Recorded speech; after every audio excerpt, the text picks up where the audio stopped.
Oi, gente! Hoje eu vim mostrar para vocês como eu mesma fiz os tapa-furos para cobrir os parafusos nos móveis de MDF que estou montando. Para isso eu usei este furador que eu comprei na Shopee, que inclusive tem com vários outros desenhos como florzinha, maçã, floco de neve, estrelinha, que eu acabei comprando também para os meus netos brincarem com EVA e papel.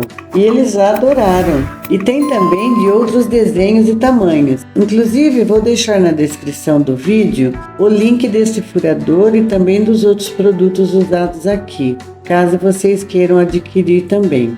Mas esses links servem ainda para comprar qualquer outra coisa que esteja precisando, gerando para mim uma pequena comissão sem que você pague nada mais por isso. Vejam que se eu usar o furador na posição correta, acaba causando desperdício de fita e adesivo. Por isso eu estou usando o furador aberto de cabeça para baixo.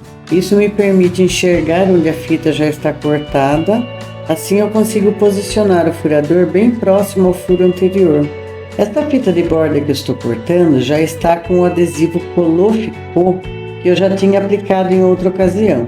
Esse adesivo tem disponível nos mesmos tamanhos das fitas de borda, que é de 22, 35 ou 65 milímetros de largura. E é usado também para aplicação da fita diretamente nas bordas do MDF para montagem de móveis.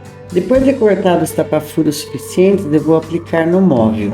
E o primeiro passo é limpar com álcool para que a superfície esteja livre de qualquer poeira ou gordura.